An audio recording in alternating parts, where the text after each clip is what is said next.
Psalm number 100 and verse 4, भजन संहिता 100 और उसका 4 आयत मुझे याद दिलाया.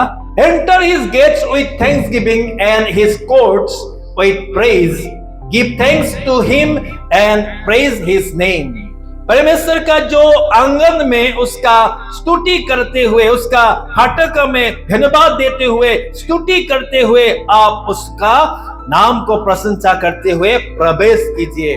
When you thanks God, when you start thanksgiving bring you to closer to God. धन्यवाद देना आपको परमेश्वर का नजदीक लेके आते हैं. As much as you thank God, the similar manner you come closer to God. If you forget to praise God, if you forget to thank God, you cannot go near to God. जब परमेश्वर आकाश में स्वर्ग में बैठा है, उसका चारों ओर स्तुति और महिमा का क्या करते हैं? धन्यवाद देने वाला स्वर्गदूत है, वो उसको धन्यवाद देते हैं. आप जब परमेश्वर के पास डायरेक्ट आके मांगेंगे, आप परमेश्वर को जाके ये चाहिए वो चाहिए बोलेंगे, उसका अच्छा है कि आपको पहले परमेश्वर को क्या देना है? Thank you. आपको परमेश्वर को स्तुति देना जरूरी है, आपको परमेश्वर का धन्यवाद देना जरूरी है. ये सिर्फ एक आपको बाइबल का एक एग्जाम्पल लेके जो आप लोग आज दे रहे कर रहे, बहुत अच्छी बात है, इसको सिखा रहे ताकि आप लोग इसका आने वाले पीढ़ी को सिखा सके. अभी आप जो हम इसको सिखा रहे हैं, इसको आप अच्छे से सीखिए. शायद हम लोग नहीं भी रह सकते हैं कल, तो आप आने वाले सीजन में क्या आने वाले साल में अगर मैं नहीं रहूंगा या पास्टर नहीं रहेगा, रेवरेंड सर नहीं रहेगा, आप लोग इसको नहीं पालन करेंगे क्या? नहीं, आपको पालन करना है, क्योंकि सिखा के गया हम लोग का जो लीडर लोग. तो मुझे इसको कंटिन्यू करना है और अच्छी रीति से कंटिन्यू करना है. तो इसके लिए आपको क्या करना है? आपको आगे आना है. चर्च में सफाई कर रहा है तो मुझे आना है, देखना है. नहीं भी आ रहा हूँ, मुझे आगे मैं আহিব পৰা নাই দেই, এইটো ল পানী বটল এটাই দিছো, খাবি দেই চবে, মই আহিব পৰা নাই, সৰি. বাস ইমানেই আমাৰ ঈশ্বৰৰ কাৰণে আমাৰ হ'ব লাগে. কিন্তু আমি যেতিয়া ধন্যবাদ দিওঁ, धन्यवाद আমাক কি করে? ঈশ্বৰৰ ওচৰলৈ চপাই আনে. Psalm number 23 अगर आप पढ़ेंगे, उसमें आप देखिएगा किंग डेविड वो हमेशा जो साम्स के द्वारा, छोटा छोटा गीतों के द्वारा परमेश्वर को उसको ग्रेटिट्यूड देता था, उसको परमेश्वर को आभारी मन प्रकट करता था कि नहीं, मुझे परमेश्वर को धन्यवाद देना है. वो अपना एक्सप्रेस करता है ग्रेटिट्यूड, वो परमेश्वर के साथ रिलेशन को क्या करता है? बढ़ाता है, धन्यवाद देता है. Psalm 23 में लिखा है, the Lord is my shepherd, I shall not in want.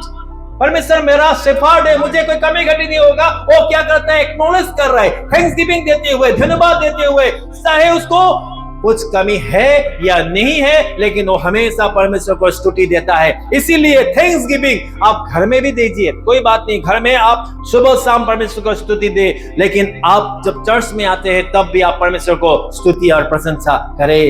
तीसरी बात मुझे बाइबल से मिला, Roman chapter 8 verse 28, and we know that in all things God works for the good for those who love him. And we know that itu মই jano, in all things God works, sobate ishore kaam kore for the good of those who love him, jibilake teok prem kore teolokor bhalor karone. So when you start thanks, when you give thanks to God, it expresses that you have faith on God's planning. In any situation, any problem in your life, whatever you're suffering through, you may lose a lot, but when you start thanks, Lord I thank you, मुझे घर तोड़ दिया गया, प्रभु मैं धन्यवाद देता हूँ. मेरा जमीन जायदाद ले गया, प्रभु मैं आपको धन्यवाद देता हूँ. मेरा सब कुछ खत्म हो गया, लेकिन मैं आपको धन्यवाद देता हूँ.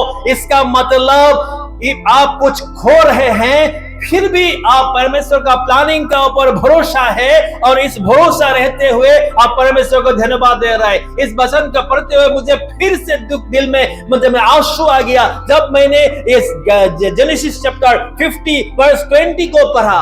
जेनेसिस मतलब उत्पत्ति का 50 का तो 20 आयत को मैंने पढ़ा. इसको पढ़ते हुए मेरा आंख में आंसू आ गया, क्योंकि उसमें कौन बोल रहा है? उसने जोसेफ बोल रहा है. क्या बोल रहा है? Joseph said, you intend to harm me, but God intend it for good to accomplish what is now being done, the saving of many lives. Joseph ने अपना भाई लोग को कह रहा है, जो भाई उसको बिक्री कर दिया, उसको सेल कर दिया, और उसने जाके इतना तकलीफ भेज पाया, 12 साल 13 साल जेल में रहने के बाद उसने परमेश्वर ने उसको उठाया। जब वो जोसेफ ने जब अपना भाई से मुलाकात किया, मुलाकात होने के बाद वो भाई लोग को जोसेफ ने कहा कि तुम लोग ने मुझे दुख देने के लिए, तकलीफ देने के लिए कोशिश किया।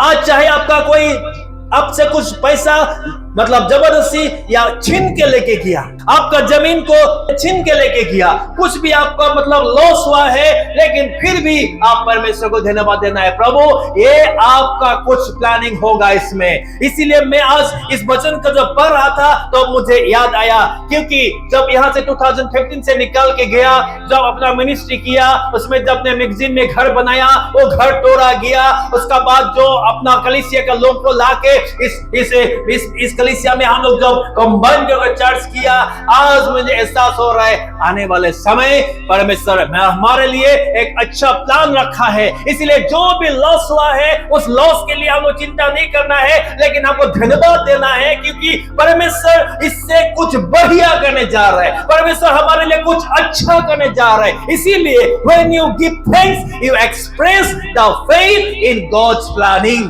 जब आप परमेश्वर को नाम में धन्यवाद देते हैं, दुख में होने से बावजूद भी आप परमेश्वर के नाम में धन्यवाद देते हैं, तो आप परमेश्वर का उस प्लानिंग आपके लिए जो कर रहे हैं, आप उसको भरोसा दिखाते हैं। प्रभु यस, आप जो भी कर रहे हैं मैं उसको विश्वास करता हूं। आमीन, प्रेज द लॉर्ड। मैं उसको विश्वास करता हूं। जोसेफ ने मान लिया था, होगा मेरा ही काम है, अभी मेरा भाई ने मुझे वो किया, सेल किया, मेरा भाई ने मुझे मारने के लिए कोशिश किया, आज दूसरा देश में मुझे गुलाम कर रहा हूं, वो मान लिया था, होगा।